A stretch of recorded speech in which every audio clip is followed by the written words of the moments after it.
짜잔! 안녕하세요. 선주 국어교실 선주쌤입니다. 오늘은 저와 함께 문장 성분에 대해서 공부해 보도록 하겠습니다. 문장 속에서 단어들이 어떤 방식으로 하나의 문장 성분으로 쓰이는지 함께 살펴보도록 할까요? 준비되셨나요? 출발!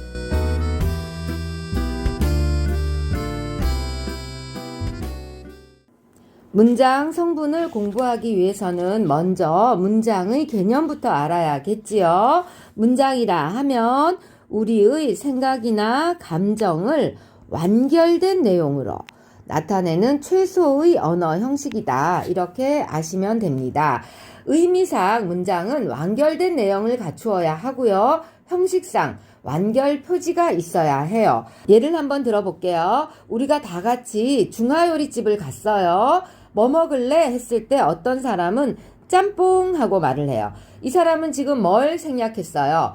주어와 서술어를 생략했죠. 나는 짬뽕을 먹을래 라고 말을 해야 되는데 짬뽕 하고 목적어만 말했어요. 하지만 의미 전달이 되죠. 의미상 완결된 내용을 갖추었다고 볼 수 있어요. 또 어떤 사람은 난 짜장 하고 말을 해요. 이럴 경우에도 이 사람이 짜장인가요? 아니죠. 자, 나는 짜장을 먹을래 라는 문장에서 서술어를 생략했어요. 하지만 완결된 내용을 갖추고 있지요. 또 볶음밥 먹을래 라고 말하는 사람이 있다면 이 사람은 뭘 생략했어요? 주어를 생략했죠. 볶음밥 먹을래. 나는 볶음밥 먹을래. 이렇게 가야 되는데 주어를 생략했어요. 하지만 완결된 내용을 갖추고 있어요. 또 나는 탕수육을 먹을래처럼 주어와 서술어 그리고 목적어를 모두 갖춘 완결된 내용을 전달하는 수도 있어요. 어떤 식으로 말을 하든 중식당에서 주문을 한다는 그 담화 상황 속에서는 여기 있는 이 모든 예문들이 다 완결된 내용을 갖추고 있기 때문에 어떻게 보면 문장이라고 할 수 있는 거예요. 또 문장은 형식상 완결 표지가 있어야 한다고 했잖아요. 완결 표지라고 하면은 마침표들이에요. 여기 보시는 것처럼 온점이라든가 물음표라든가 느낌표 같은 이런 완결 표지가 있어야 되는데, 자, 짬뽕 하고 물음표를 붙일 경우에는 끝을 올려 읽게 되는데요. 대부분 이럴 경우에는 의문의 의미를 전달을 하죠. 그 다음에 짬뽕 하고 그냥 온점이 있을 경우에는 그냥 평서문의 형태로 전달이 돼요. 짬뽕하고 느낌표를 붙이는 경우에는 감탄이나 어떤 감정이 더 추가가 되게 되는 거죠. 다음 문장 구성의 기본적 단위는 어절, 구, 절 이렇게 나누어 볼 수 있는데 어절은 문장을 구성하고 있는 각각의 마디를 말해요. 문장 성분의 최소 단위고 띄어쓰기 단위가 되는 단위가 바로 이 어절이 되는 거예요. 지금 여기 보시면 문장 구성의 기본적 단위라는 말이 있는데 이건 몇 어절이에요? 띄어쓰기 단위니까 문장 구성의 기본적 단위하고 4개의 어절로 이루어져 있어요. 우리가 일상에서 음절과 어절을 많이 헷갈려 합니다. 특히 시험 문제에서는요. 3음절로 쓰시오, 3어절로 쓰시오 이런 문제들을 만날 수 있게 되거든요. 음절이라고 하면 소리 음자의 마디절자예요. 그래서 소리의 마디를 말하는 거고요. 우리 일상에서는 글자라고 많이 하죠. 엄밀히 말하면 글자는 자음과 모음을 말하는 건데 우리 일상생활에서는 이 음절을 글자라고 많이 불러요. 그 다음 어절은 말씀 어자의 마디절자예요. 그래서 말의 마디인데 문장 성분의 최소 단위니까 띄어쓰기 단위라고 보시면 돼요. 자, 그렇게 구분을 해 주시고요. 다음 구와 절. 구와 절은요. 둘 이상의 어절이 모여서 하나의 문장 성분처럼 쓰이는 경우를 말해요. 그런데 왜 구와 절로 구별을 해 놓았느냐? 구는 단순히 둘 이상의 어절이 모여서 하나의 문장 성분으로 쓰이는 경우를 말해요. 그런데 절은 절은 이 둘 이상의 어절이 모여서 하나의 문장 성분처럼 쓰이는 얘네들을 가만히 보니까 그 내부에 주어와 서술어의 구성을 가지고 있는 애들이 있어요. 요런 애들을 특별히 구별을 해서 절이라고 부릅니다. 이제 문장의 개념을 바탕으로 해서 문장 성분을 살펴보도록 할게요. 문장 성분은 하나 혹은 둘 이상의 단어가 문장 안에서 그 문장을 구성하면서 일정한 문법적 기능을 하는 부분을 우리가 문장 성분이라고 부르는데요. 문장 성분은 주성분, 부속성분, 독립성분 이렇게 세 가지로 나눌 수 있어요. 먼저 주성분부터 살펴보도록 하겠습니다. 주성분은 문장의 필수 성분이에요. 그렇기 때문에 생략을 할 경우에 정확한 의사소통이 어려울 수 있어요. 그런데 언제나 생략이 불가능한 건 아니에요. 우리가 조금 전에 문장의 개념에서 살펴본 것처럼 어떤 담화 맥락 속에서는 생략을 해도 의사소통이 되는 경우들이 있어요. 그럴 경우에는 생략이 빈번하게 일어나기도 합니다. 이럴 경우에 이제 생략된 문장 성분들을 놓치지 말고 잘 잡아내야 하는 게 또 여러분의 일이 되겠습니다. 주 성분에는 서술어, 주어, 목적어, 보어 이렇게 네 가지가 있습니다. 먼저 서술어입니다. 서술어는 문장의 끝에서 풀이를 담당하고 있는 부분을 말해요. 그래서 서술어를 다른 말로 풀이말이라고도 합니다. 주로 용언이 서술어로 기능을 하는데 용언에는 동사와 형용사가 있지요. 자동차가 달린다 라는 문장에서 서술어는 풀이말은 달린다가 되죠. 동사가 지금 서술어로 쓰이고 있는 모습입니다. 꽃이 예쁘다 라는 문장에서는요. 형용사 예쁘다가 서술어로 쓰이고 있습니다. 이렇게 주로 용언이 서술어로 기능을 하고요. 그 외에도 채연이 서술격 조사 이다를 취하게 되면 얘가 서술어로 쓰일 수가 있어요.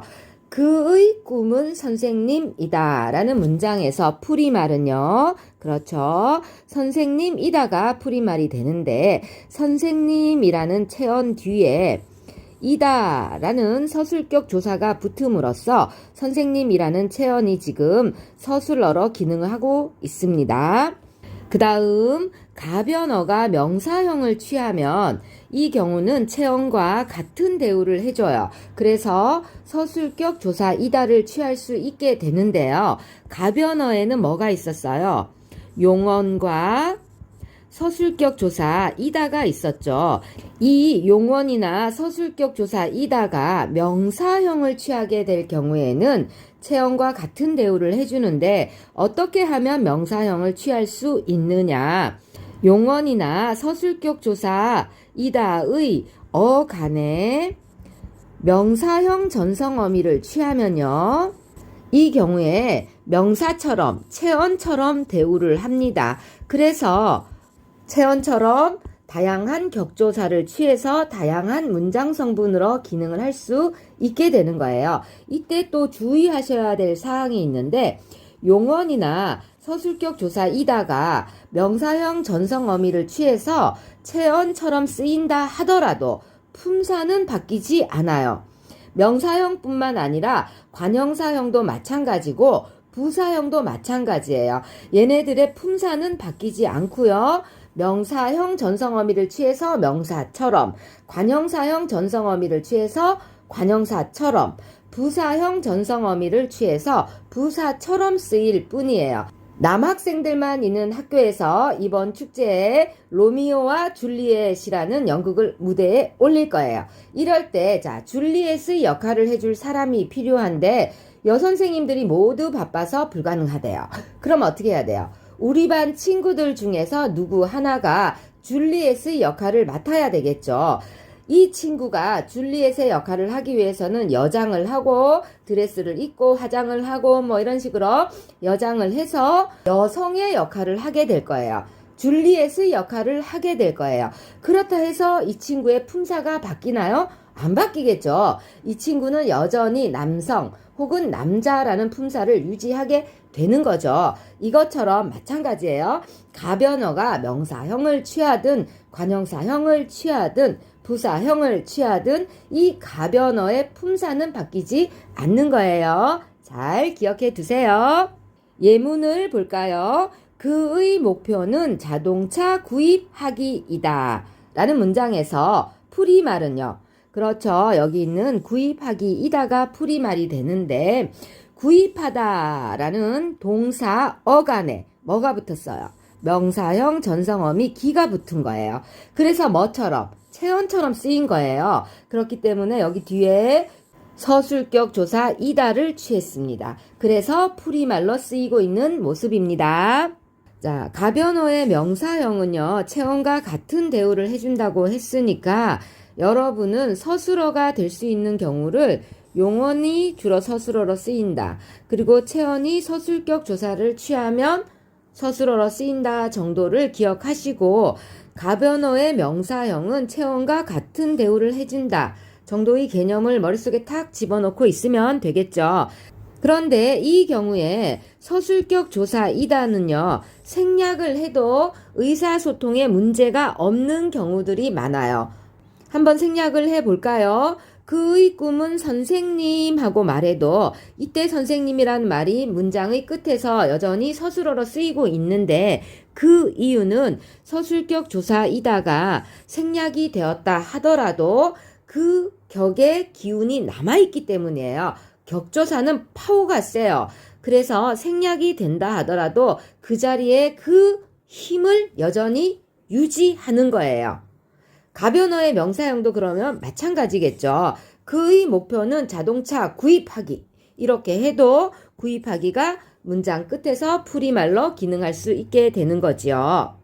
다음은 주어입니다. 주어는 서술어의 주체를 주어라고 부르는데요. 체언에 주격조사 이 가가 붙을 경우에 그 체언이 문장 속에서 주어로 쓰일 수가 있습니다. 예문을 보겠습니다. 아이유가 노래한다 라는 문장에서 서술어는 무엇인가요?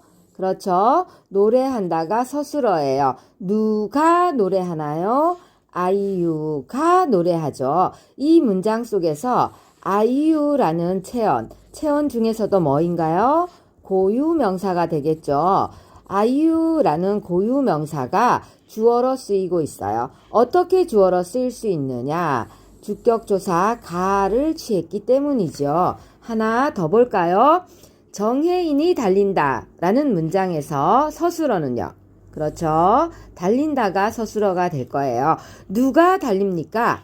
정혜인이 달리죠. 자, 여기서 마찬가지로 정혜인이라는 고유명사가 다시 말해서 체언이 무엇으로 쓰이고 있는 거예요? 주어로 쓰일 수 있는 거예요. 어떻게? 그렇죠. 여기 있는 주격조사 이를 취했기 때문이에요.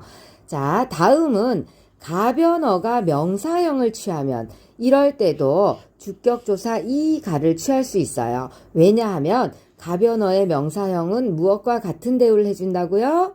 조금 전에 위에서 배웠죠? 체언과 같은 대우를 해주기 때문이에요. 예문을 보겠습니다. 솔직함이 매력이다. 이 문장에서 서술어는요. 그렇죠. 매력이다가 서술어가 되고 무엇이 매력인가요? 솔직함이 매력이에요. 솔직하다라는 용언의 어간이 미음을 취함으로써 명사처럼 쓸 수가 있는 거예요. 이럴 때 미음을 뭐라고 한다고 했었어요? 명사형 전성어미라고 한다고 했었죠. 기억나시죠? 명사형 전성어미를 취하면 얘가 체언처럼, 즉 명사처럼 쓰일 수가 있다고 했어요. 그렇기 때문에 주격조사 이를 취해서 이 문장 속에서 주어로 기능하고 있는 거예요. 하나 더 볼까요? 노래하기가 어렵다라는 문장에서 서술어는요. 그렇죠. 어렵다가 서술어가 돼요. 무엇이 어려운가요? 노래하기가 어려운 거예요. 여기서도 마찬가지죠. 노래하다라는 용언의 어간이 뭐가 붙었어요? 기가 붙음으로 인해서 얘가 명사처럼 쓰이고 있는 거예요. 그러니까 이 기도 뭐가 되는 거예요? 명사형 전성어미가 되겠죠. 명사형 전성어미를 취함으로써 노래하다라는 동사는 이제 체언처럼 명사처럼 쓰일 수가 있는 거예요. 그래서 여기 무엇을 취했어요? 그렇죠. 주격조사 가를 취해서 이 문장 속에서 주어로 기능하고 있는 거예요. 자, 이 경우에도 아까 서술어의 경우처럼 격조사의 생략이 가능해요. 격조사를 생략을 한다고 해도 이 문장에서 주격조사가 갖는 그 기능이 사라지는 건 아니에요. 예문을 보면 아이유가 노래한다는 문장이나 아이유 노래한다라는 문장이나 주어는 똑같이 아이유가 되겠죠. 정혜인 간다라는 문장에서도 정혜인이 주격조사는 생략됐지만 주어로 기능하고 있는 건 확실하죠. 그럼 가변어의 명사형은 어떤가요? 이 경우도 마찬가지예요. 솔직한 뿜뿜이다 라는 문장에서 서술어는 뿜뿜이다가 서술어가 되겠죠. 그러면 무엇이 뿜뿜이에요? 솔직함이 뿜뿜인 거예요. 이때 뭐예요? 주격조사 이가 생략됐지만 솔직함이라는 가변어의 명사형이 무엇으로 쓰이고 있나요? 주어로 쓰이고 있죠. 노래하기 어렵다. 여기서도 마찬가지죠. 서술어는 어렵다가 되고요. 이 어렵다 무엇이 어려워요? 노래하기가 어려운 거예요. 주격조사 가가 생략됐지만 가변어의 명사형인 노래하기가 이 문장 속에서 무엇으로? 주어로 쓰이고 있는 거예요. 뿐만 아니라 이 주격조사가 생략된 자리에는 도, 만, 조차, 까지 같은 보조사들도 올 수 있어요. 예를 들면 아이유도 노래한다. 아이유만 노래한다. 아이유까지 노래한다. 다 가능하죠. 이 보조사의 경우는 의미만 보조하기 때문에 자격을 갖지는 못한다고 했었어요. 그렇기 때문에 보조사가 온다고 해도 이 자리에는 여전히 주격조사의 자격이 남아 있는 거예요. 알겠죠? 다음은 목적어입니다. 목적어는 서술어의 대상이 되는 문장 성분을 말해요. 체언이, 자, 다시 한번 봅시다. 체언에는 뭐가 있어요? 명사, 대명사, 수사가 있죠. 명사, 대명사, 수사와 같은 체언이 목적격 조사, 을을 취하면 목적어로 기능할 수가 있어요. 손흥민이 축구를 한다라는 예문에서 서술어는요. 한다라는 동사가 서술어가 되겠죠. 누가 하나요? 손흥민이 해요. 얘가 주어가 되죠. 자, 손흥민이라는 고유명사에 주격조사가 붙었어요. 무엇을 하나요? 축구를 하죠. 이때 축구를이 뭐가 되나요? 목적어가 되는 거예요. 자, 어떻게 해서 축구라는 명사가 목적어가 되었느냐? 여기 뭐가 있어요? 목적격 조사 르이 있죠. 하나 더 보겠습니다. 김연아가 춤을 춘다 라는 문장에서 서술어는요. 그렇죠. 춘다가 서술어예요. 누가 추나요? 김연아가 추죠. 이때 김연아는 주어예요. 서술어의 주체니까요. 무엇을 추나요? 춤을 추지요. 그럼 이 춤을이 뭐가 되나요? 목적어가 됩니다. 춤이라는 명사가 무엇을 취해서? 목적격 조사 을을 취해서 목적어로 기능하고 있는 거예요. 목적어의 경우에도 앞에 주어나 서술어의 경우처럼 가변어가 명사형을 취하면 이러면 체언과 같은 대우를 해주기 때문에 목적격 조사 을을 취할 수 있어요. 예문을 보겠습니다. 손흥민이 축구하기를 좋아한다 라는 문장에서 서술어는요. 좋아한다가 되겠죠. 누가 좋아해요? 손흥민이 좋아해요. 그래서 손흥민은 주어가 되고 좋아한다는 서술어가 되는데 무엇을 좋아하나요? 축구하기를 좋아해요. 그래서 축구하기를이 뭐가 돼요? 목적어가 되는데 이걸 자세히 보면 어때요? 축구하다라는 동사가 지금 목적어로 쓰이고 있어요. 어떻게 그게 가능하냐? 얘가 명사형을 취했기 때문에 가능하겠죠. 기라는 명사형 전성어미를 사용해서 명사처럼 쓰이고 있는 거예요. 그렇기 때문에 여기 목적격 조사 르를 취할 수가 있게 된 거죠. 자, 하나 더 보겠습니다. 아이유의 솔직함을 좋아한다. 서술어는요. 그렇죠. 좋아한다가 서술어예요. 누가 좋아하나요? 주어가 지금 생략되어 있어요. 주어가 좋아하는 거예요. 문장의 필수 성분이라 할지라도 담화 상황 속에서, 담화 맥락 속에서 생략을 해도 의사소통에 문제가 없는 경우는 생략이 빈번하게 일어나는 게 우리말의 특징이기도 합니다. 자, 주어가 좋아하는 거예요. 무엇을? 솔직함을 좋아해요. 여기서 솔직함을이 뭐가 되나요? 그러니까 목적어가 되겠죠. 솔직하다라는 용언 어간에 뭐가 붙었어요? 무가 붙음으로 인해서 얘가 명사처럼, 체언처럼 쓰이고 있는 걸 확인할 수 있죠. 이때 무는 뭐가 되겠어요? 명사형 전성어미가 되겠죠. 그래서 을이라는 목적격 조사를 취할 수 있는 거예요. 이 경우도 격조사의 생략이 가능합니다. 언제나 가능한 건 아니겠죠. 생략을 해도 의사소통에 문제가 없는 경우에는 가능합니다. 또 목적격 조사가 생략된 자리에 아까처럼 도, 만, 조차 같은 보조사들이 앉기도 합니다. 손흥민이 축구도 한다. 손흥민이 축구만 한다. 김연아가 춤도 춘다. 김연아가 춤만 춘다. 김연아가 춤까지 춘다. 이런 게 다 가능하다는 얘기예요. 하지만 이 보조사는 어때요? 격의 자격까지는 갖고 있지 않기 때문에 격조사가 생략되고 그 자리에 앉았다 하더라도 목적격 조사의 자격은 그대로 유지된다고 보셔야 됩니다. 다음 보어입니다. 보어는 서술어가 되다 아니다일 때 잘 기억하셔야 돼요. 서술어가 되다 아니다일 때 이 되다 아니다 앞에서 되다 아니다를 보충해 주는 말이에요. 무엇이 되었는지 무엇이 아닌지를 보충해 주는 말이 보어예요. 체언에 복격조사 이가가 붙어서 만들어지는데요. 이때 이제 이게 구분이 어려운 이유가 복격조사와 주격조사가 형태가 같기 때문이에요. 그러니까 이걸 구별할 때 서술어를 기준으로 구별을 해야 돼요. 아이유가 가수가 되었다라는 문장에서 서술어는요. 그렇죠. 되었다가 서술어가 됩니다. 그럼 누가 되었나요? 아이유가 된 거예요. 아이유가 주어가 되겠죠. 무엇이 되었나요? 가수가 된 거예요. 자, 서술어가 되다기 때문에 되다 아니다 앞에 있는 이 가수가는 문장 성분이 보어가 되는 거예요. 가수라는 체언 뒤에 가가 붙어서 보어가 된 거예요. 그럼 이때의 가는 복격조사가 되는 거예요. 주격조사랑 형태가 같지만 엄연히 기능이 달라요.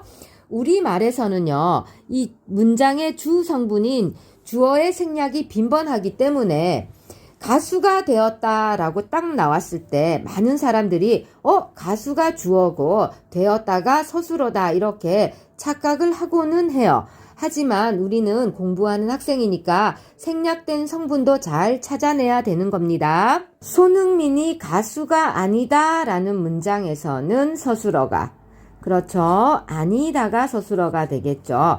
누가 아니에요? 손흥민이 아닌 거죠. 손흥민이 주어가 되고요. 무엇이 아닌가요? 가수가 아니죠. 여기가 보어가 됩니다. 이때 가수라는 체언 뒤에 있는 가는 복격조사가 되는 거겠죠. 다음 보어의 경우도 가변어가 명사형을 취하면 똑같이 체언과 같은 대우를 해주는 거예요. 그래서 복격조사 이가가 붙을 수 있는데요. 그의 매력은 솔직함이 되었다라는 문장에서 서술어는 되었다가 되겠죠. 주어는요. 매력이 되겠죠. 여기 보조사가 앉은 것 뿐이에요. 주어예요. 무엇이 되었어요? 솔직함이 된 거예요. 여기가 보어가 되겠죠. 솔직하다라는 용언의 어간에 명사형 전성어미 미음이 붙어서 명사처럼 쓰이고 있어요. 그래서 복격조사 이가 지금 여기에 붙어서 보어로 기능하고 있는 거예요. 그녀의 필살기는 솔직하기가 아니다. 자, 서술어는요. 아니다가 되겠죠. 주어는요. 필살기가 되겠죠. 여기도 보조사가 앉았네요. 그쵸? 주어가 되고요. 무엇이 아니에요. 솔직하기가 아닌 거예요. 여기가 보어가 되고요. 마찬가지로 솔직하다라는 어간 뒤에 명사형 전성어미 기가 붙었어요. 그래서 얘가 명사처럼 쓰이는 관계로 자, 복격조사 가가 붙었네요. 그쵸? 그래서 보어로 기능하고 있어요. 복격조사도 다른 격조사와 마찬가지로 보어로 쓰일 때 체언 뒤에서 생략을 해도 의사소통에 문제가 안 되는 경우가 있어요. 언제나 그런 건 아니고 상황에 따라서 생략을 해도 가능한 경우가 있어요. 그리고 또 복격조사가 생략된 자리에 보조사가 앉아도 가능하겠죠. 아이유가 가수만 되었다. 가능하죠. 다른 건 안 되고 가수만 된 거예요. 아이유가 가수까지 되었다. 다른 것도 되고 가수까지 된 거예요. 손흥민이 가수는 아니다. 되죠? 의사소통에 문제가 없어요. 이럴 경우에는 생략을 해도 된다는 겁니다. 자, 이번에는 부속 성분에 대해서 살펴보도록 하겠습니다. 부속 성분은 주 성분을 수식해주는 성분이에요. 그래서 이 부속 성분은 생략을 해도 대체로 100% 아니에요. 대체로 의사소통에 큰 문제가 없어요. 하지만 언제나 생략이 가능한 건 아니에요. 부속 성분에는 관형어와 부사어가 있는데 이 중에서 부사어 같은 경우에는요. 자, 생략을 하면 안 되는 부사어들도 있어요. 이런 부사어들을 필수 부사어라고 합니다. 지금부터는 자, 관형어와 부사어를 살펴보도록 하겠습니다. 먼저 관형어부터 살펴보기로 할까요? 관형어는 체언을 수식합니다. 체언만 수식한다고 보셔야 돼요. 체언만 수식하는 게 관형어예요. 관형사가 일단 관형어로 쓰입니다. 모든 관형사는 문장 성분 관형어로 쓰이는 거예요. 하나의 단어가 관형어로 쓰이는 거예요. 이 집 할 때 이가 집을 꾸며주고 있죠. 수식하죠. 저 가방 할 때 저가 가방을 수식해주고 있어요. 체언을 수식해주고 있는데요. 여기 있는 이, 저, 그리고 그도 있을 수 있죠. 이, 그, 저 같은 경우에는 지시를 해주는 관형사예요. 그래서 지시 관형사라고 하고요. 우리 품사할 때 배웠습니다. 이, 그, 저는요. 지시 대명사와 형태가 같기 때문에 주의하셔야 한다고 얘기했었죠. 그 다음 새 전화기 할 때 새는요. 전화기를 꾸며주고 있어요.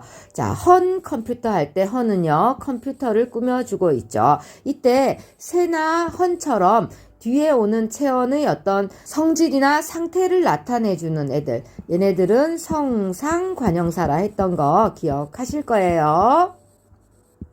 그 다음 한 사람 할 때 한이 사람을 수식해주고 있죠. 두 번 할 때 두가 번을 수식해주고 있죠. 자, 뒤에 있는 이 번 같은 경우에 뭔가를 세는 단위들 있잖아요. 얘네들은 다 단위성 의존 명사예요. 의존 명사기 때문에 명사입니다. 그 다음 첫째 아들 할 때 첫째가 아들을 꾸며주고 있어요. 이때의 한, 두, 첫째 이런 애들은 모두 뭐예요? 수와 관련됐죠. 그래서 수관형사라고 해요. 수관형사 같은 경우에도 수사하고 형태가 같아서 헷갈리는 애들 있다고 했어요. 주의하셔야 됩니다. 다음은 체언에 관형격 조사 의가 붙는 경우예요. 이 경우도 관형어로 기능을 할 수 있어요.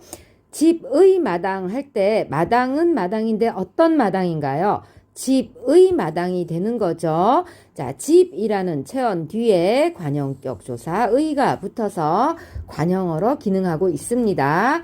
그의 집에서도요. 집은 집인데 어떤 집이에요? 그의 집이 되거든요. 그라는 체언 뒤에 의라는 관형격 조사가 붙어서 관형어로 기능하고 있습니다. 다음은 첫째의 아들입니다. 아들은 아들인데 어떤 아들인가요? 첫째의 아들이에요. 이 경우도 여기서 첫째는 체언 중에서도 뭐가 되나요? 수사가 되겠죠. 수사 뒤에 뭐가 붙었어요? 관형격 조사 의가 붙어서 관형어로 기능하고 있어요. 이 경우에 앞에서 살펴본 첫째 아들하고 헷갈릴 수가 있는데 첫째 아들 같은 경우에는 아들은 아들인데 순서상 첫 번째인 아들이에요. 첫째가 아들을 꾸며주거든요. 이때 첫째는 수와 관련됐으니까 수 관형사가 됩니다. 첫째 아들과 첫째의 아들은 의미가 같을까요? 내 아들을 기준으로 볼 때 첫째 아들은 순서상 첫 번째인 아들이 되지만 첫째의 아들은 어떻게 돼요? 내 아들의 아들이 되는 거죠. 손주가 되는 거예요. 의미가 완전히 달라집니다. 가변어가 명사형을 취하는 경우도 똑같아요. 체언과 같다고 했으니까 관형격 조사 의를 취할 수 있겠죠. 예문을 볼까요? 기준은 기준인데 어떤 기준이에요? 정직함의 기준이 되거든요. 이때는 어떻게 되나요? 정직하다라는 용언 어간이 무엇을 취했어요? 명사형 전성어미 미음을 취해서 체언처럼 쓰이는 거예요. 그래서 관형격 조사 의를 취해서 관형어로 기능하고 있습니다. 하나 더 보면요. 일하기의 순서에서 순서는 순서인데 어떤 순서예요? 일하기의 순서가 되죠. 이때 일하기의가 순서를 꾸며주는데 관형어로 기능하는 거죠. 일하다라는 동사가 명사형 전성어미 기를 취함으로써 명사처럼 쓰이게 된 거예요. 그래서 관형격 조사를 취할 수 있게 된 거지요. 그 다음은 용언의 관형사형입니다. 용언이 관형사형을 취하려면 어떻게 해야 돼요? 어간 뒤에 무엇을? 관형사형 전성어미를 취하면 얘는 관형사와 같은 대우를 해주게 되죠. 관형사는 문장에서 관형어로 기능합니다. 정직한 농부. 농부는 농부인데 어떤 농부예요? 정직한 농부가 되겠죠. 정직하다라는 용언이 관형사형 어미 니은을 취한 거예요. 공부할 사람에서는요. 사람은 사람인데 어떤 사람인가요? 공부할 사람이 되는 거죠. 공부하다라는 용언이 관형사형 전성어미 리을을 취했습니다. 이번에는 빵은 빵인데 어떤 빵이에요? 먹은 빵이 되겠죠. 먹다라는 용언이 관형사형 전성어미 은을 취해서 관형어로 쓰이고 있는 모습입니다. 관형어의 경우에도요. 관형격 조사 의를 생략을 하는 게 가능하겠죠. 그런데 앞에 우리 첫째의 아들에서 살펴보았듯이 관형격 조사 의는 생략을 할 때 다른 격조사를 생략할 때보다 좀 더 세심하게 주의를 기울여야 돼요.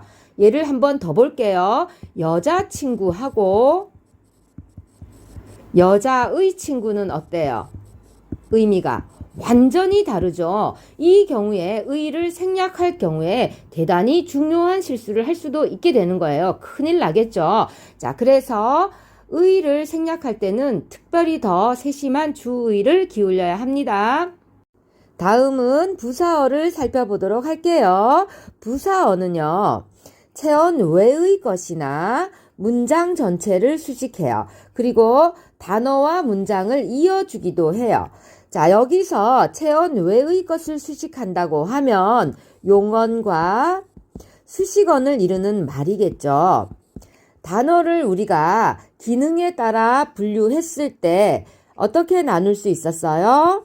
체언, 수식언, 관계언, 독립언, 용언 이렇게 나눌 수 있었죠. 이 중에서 관계언에는 조사가 해당이 되고요. 독립언에는 감탄사가 해당이 되는데요. 독립언부터 먼저 보면은 얘는 문장에서 독립적으로 쓰이는 애들이에요. 그러니까 당연히 수식언의 수식을 받을 수 없는 조건에 놓여 있는 거죠. 조사도요. 홀로 쓰일 수 없어요. 반드시 다른 말 뒤에 나타나는데요. 이럴 때 어떤 수식언이 조사만을 수식할 수는 없겠죠. 그래서 이 둘은 관계언과 독립언은 수식언의 수식을 받을 수 없는 조건에 놓여 있는 애들이에요. 그러니까 체언 외의 것을 부사어가 수식한다 하면 당연히 수식어과 용언을 말하는 거예요. 용언은 문장에서 주로 서술어로 쓰이는데 용언에는 동사와 형용사가 있었죠. 부사는 주로 이 서술어를 수식해요. 그런데 때에 따라서는 수식어를 수식하는 경우도 있어요. 수식어에는 뭐가 있었어요? 관형사나 부사가 있었죠. 자, 이런 것들을 우리가 예문을 통해서 한번 살펴볼 거예요. 이렇게 보니까 부사어는 어때요? 오만 것들을 다 수식하고 있죠. 그런데 딱 하나, 뭐만 수식하지 못해요? 그렇죠. 체언만 수식할 수가 없어요. 부사어는 체언을 수식하지 못해요. 요거 잘 기억해 두셔야 됩니다. 그럼 체언은 누가 수식해요? 관형어가 수식하죠. 체언을 수식하는 일만큼은 관형어에게 맡겼어요. 그리고 나머지 기타 등등은 모두 다 부사어가 수식한다. 이렇게 생각해 주세요. 어떤 단어들이 어떻게 부사어로 쓰일 수 있는지 살펴보도록 할게요. 먼저 부사가 부사어로 쓰일 수가 있어요. 어서 가자라는 문장에서 서술어는요. 가자가 되겠죠. 품사는요. 동사가 되겠죠. 용언이에요. 자, 어떻게 가요? 어서 가는 거예요. 그래서 어서가 가자를 수식해주고 있어요. 그 다음 너무 빨리 간다라는 문장에서요. 자, 이때 서술어는요. 그렇죠. 간다가 서술어가 될 거고요. 동사가 되겠죠. 자, 어떻게 가요? 빨리 가요. 여기 있는 빨리는 무엇을 수식해줘요? 뒤에 있는 서술어를 수식해주죠. 동사를 수식해줘서 부사가 맞아요. 그럼 너무는요. 너무 간다. 너 선 넘지 마라. 너무 간다. 이럴 때 이 너무가 아니죠, 지금. 너무 빨리 간다 할 때 이 너무는요. 간다를 수식하고 있다고 보기는 어렵죠. 어떻게 빨리 가요? 너무 빨리 가는 거예요. 이때 이 너무는 부사 빨리를 수식하고 있죠. 부사가 부사를 수식하는 모습을 보셨어요. 자, 못 간다라는 문장에서 서술어는요. 그렇죠. 간다가 서술어가 되고요. 어떻게 가요? 못 가요. 자, 못이 간다를 수식해주고 있지요. 기필코 너는 가야만 한다. 뒤에 있는 너는 가야만 한다라는 문장 전체를 앞에서 기필코라는 부사가 수식해주고 있어요. 다음 그대 그리고 나라는 문장에서요. 자, 그대와 나를 병렬적으로 연결해주는 그리고라는 접속 부사가 부사어로 쓰였습니다. 다음은 체언에 부사격 조사가 붙는 경우입니다. 이 경우도 문장 성분은 부사어가 되겠죠. 부사격 조사는요, 매우 많다고 했었어요. 학교에 간다라는 문장에서 지금 주어는 생략이 되어 있고요. 주어가 학교에 간다라는 문장이에요. 서술어는 간다가 되고요. 서술어의 주체는 당연히 주어가 되고요. 어디에 가나요? 학교에 가지요. 학교라는 체언 뒤에 뭐가 붙었어요?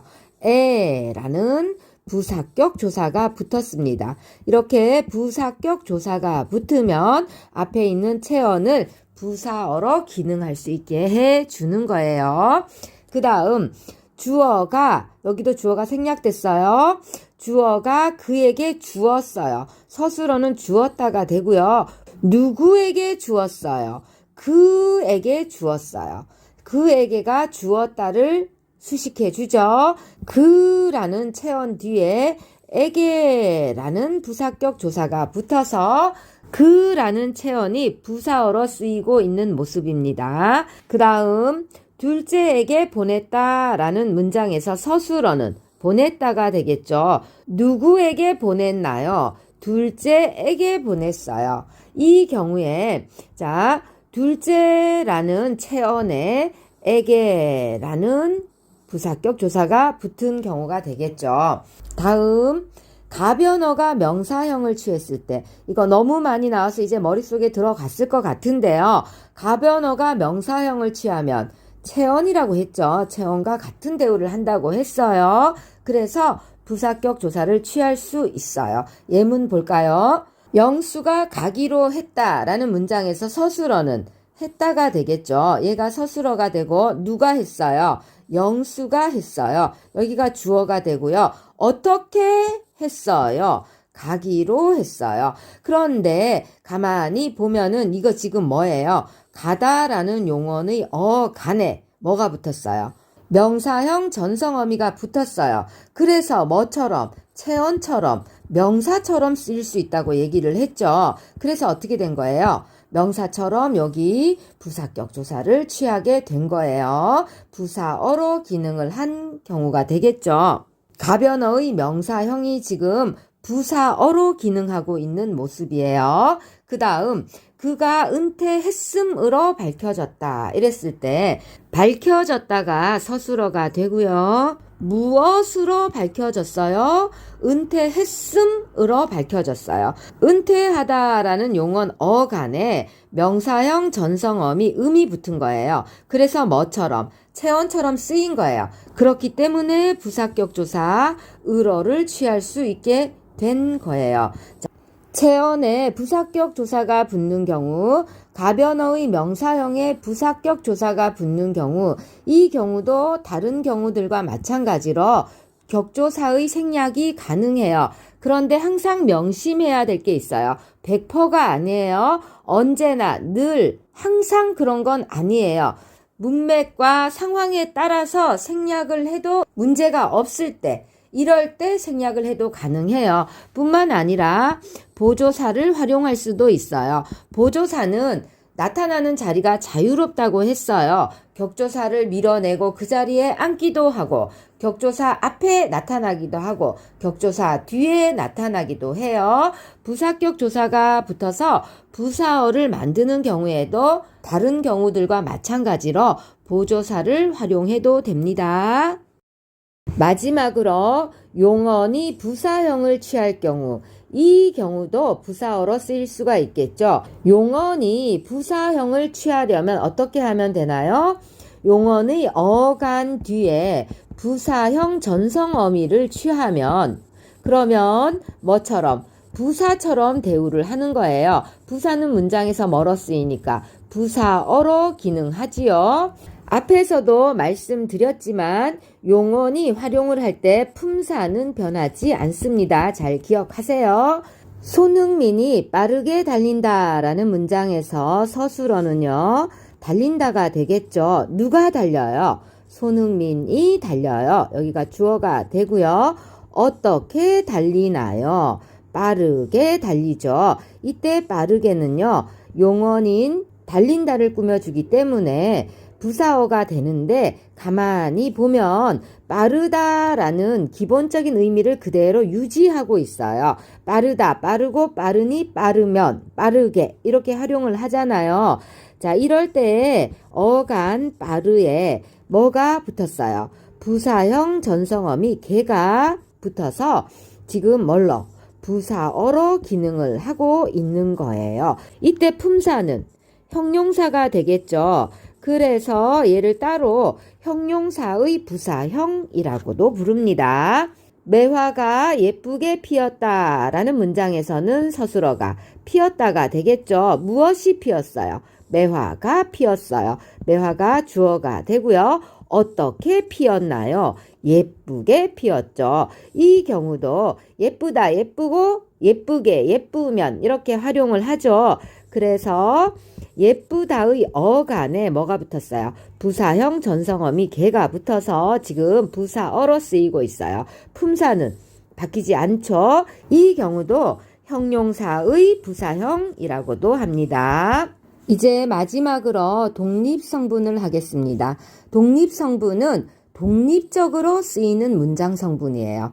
독립성분에는 독립어가 있습니다. 우선 감탄사가 독립어로 쓰일 수 있는데요. 감탄사는 감탄이나 한탄, 그리고 부름, 대답 이런 것을 담당하는 단어를 우리가 감탄사라고 하는데요. 감탄사는 당연히 문장 성분 독립어로 쓰이겠죠.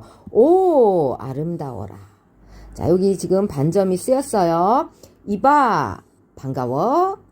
여보, 반가워. 이럴 때 부름을 나타내는 말들. 자, 네, 그렇습니다. 할 때 네. 이런 경우들 대답이 되겠죠. 이런 경우들이 감탄사가 독립어로 쓰인 경우예요. 다음, 독립어의 경우도 다른 문장 성분들처럼 체언에 혹격조사가 붙음으로써 독립어로 쓰일 수 있습니다. 연아야 축하해 할 때 연아라는 체언 뒤에 혹격조사 야가 붙음으로써 독립어라는 문장 성분으로 쓰이고 있습니다. 흥민아 힘내자 할 때도 흥민이라는 체언 뒤에 아라는 혹격조사가 붙어서 독립어로 쓰이고 있습니다. 그 다음 이제 제시어가 있어요. 제시어 같은 경우에도 독립어로 쓰이는데요. 봄, 듣기만 해도 행복해지는 말, 가을, 천고 마비의 계절, 이렇게 뭔가를 제시하는 단어들도 독립적으로 쓰이기 때문에 문장 성분은 독립어로 기능을 합니다. 이럴 때 자, 꼭 이렇게 반점을 써준다는 거 잊지 마세요. 다른 단어, 다른 문장과 독립적으로 쓰인다는 것을 표시하는 장치가 되겠지요. 자, 지금까지 문장 성분에 대해서 공부해 보셨는데요. 오늘 공부한 내용도 가장 기본적인 이론에 불과해요. 그러니까 우리 다음 시간에는 문제풀이를 통해서 오늘 배운 내용들을 좀 더 다지고 혹시 부족했던 부분이 있으면 채워가도록 할게요. 다음 시간에 또 만나요. 또 만나요. 또 만나요.